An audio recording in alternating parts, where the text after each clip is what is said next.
Hello, dear students. Let me ask you something. Have you ever touched the leaves of a tree MUI, also known as the touch me not plant, and watched them suddenly fold up? It almost looks as if the plant is alive in the way animals are, doesn't it? Now, here's the fascinating part. Plants do not have a nervous system, they do not have muscles, yet they respond to stimuli beautifully. This ability to sense the environment and coordinate a response is called coordination in plants. Some responses, like mimosa leaf folding, are quick.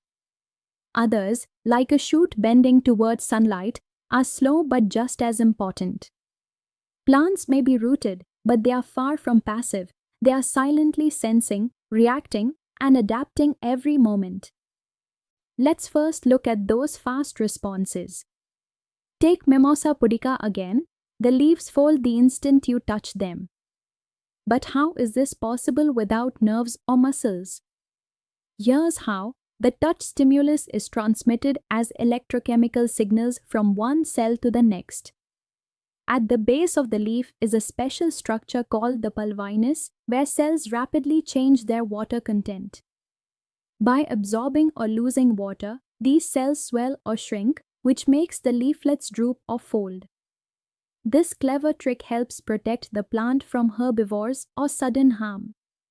Isn't it amazing that water movement alone can create visible motion? Now, not all plant responses are this quick. Some are based on growth itself. Have you noticed how pea plant tendrils coil around a stick or a fence? That's a growth movement. When the tendril touches a support, the cells on that side grow slower, while the cells on the opposite side grow faster.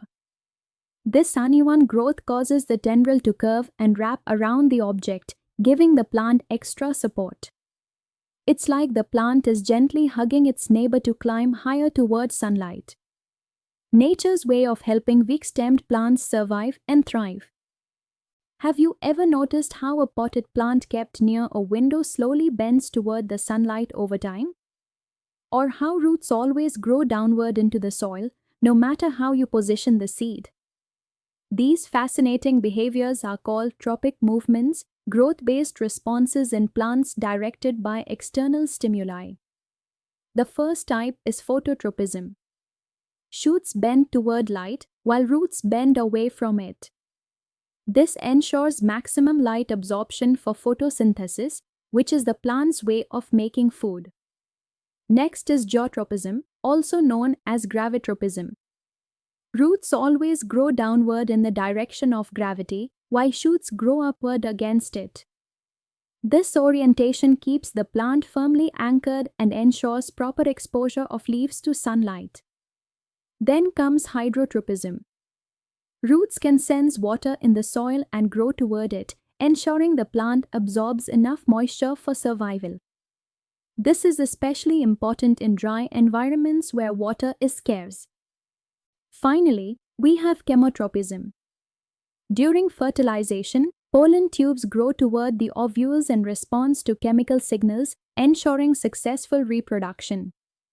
Isn't it amazing that though plants are rooted and silent, they actively sense and respond to light, gravity, water, and even chemical cues, all through elegant growth-based movements?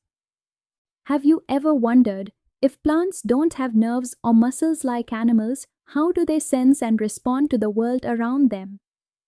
The answer lies in their elegant system of chemical coordination.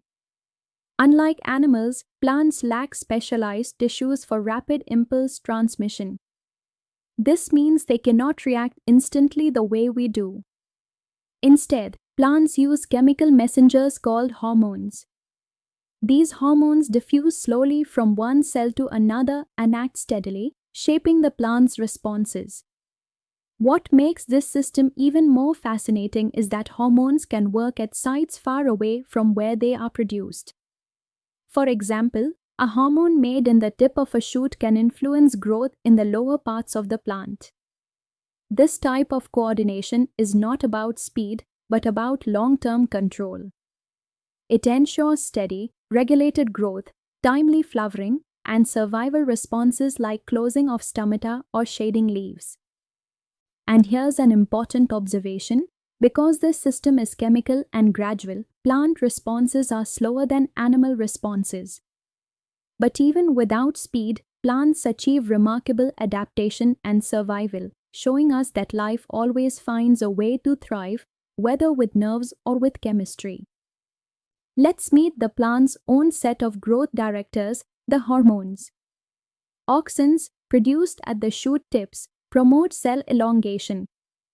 When light falls from one side, auxins accumulate on the shaded side, causing those cells to elongate more, and the shoot bends toward light. That's how plants practice phototropism. Gibberellins stimulate stem elongation, making the plant taller. Cytokinins promote cell division, especially in fruits and seeds, which is why these parts grow so rapidly. Together, these growth-promoting hormones help plants grow, climb, and reproduce successfully. We often think of hormones as growth promoters in plants, but did you know that some hormones act as growth inhibitors? Let's look at one of the most fascinating ones, abscisic acid, often abbreviated as ABA. Abscisic acid is a plant hormone that works like a brake pedal. It inhibits growth and induces dormancy. For example, during stressful conditions like drought, it prevents the plant from wasting precious energy on growth. One of its key functions is causing wilting of leaves by promoting water loss from cells. This might look harmful, but in reality, it's a protective measure that helps the plant survive by reducing water usage. In its ecological role, abscisic acid acts like a survival strategist. It ensures plants conserve resources during harsh times, allowing them to endure until conditions improve. That's why scientists often call ABA the plant's stop signal. It balances the growth-promoting hormones like auxins and gibberellins, maintaining a perfect harmony between growth and survival. Isn't it amazing how plants manage such balance silently, yet so effectively? Let's take a moment to bring everything together, students. Plants, though silent and rooted, show a remarkable orchestra of movements and responses. Some are quick and immediate, like the mimosa folding its leaves when touched, while others are slower, growth-based tropisms such as shoots bending toward sunlight. The key idea here is that, unlike animals, plants do not have nerves or muscles. Instead, they rely on chemical coordination, using hormones as their messengers. These hormones quietly travel from cell to cell, directing when to grow, when to stop, and how to respond to the environment. Among these, hormones like auxins, gibberellins, and cytokinins promote growth, while abscisic acid plays the crucial role of controlling or inhibiting it, like a conductor ensuring balance in the orchestra. And the broader significance? This system ensures survival. By responding to cues like light, gravity, and water, plants adapt, thrive, and reproduce even in changing environments. Isn't it fascinating that without nerves, without muscles, plants still manage such a delicate, intelligent coordination? Truly, life finds its own unique ways to flourish.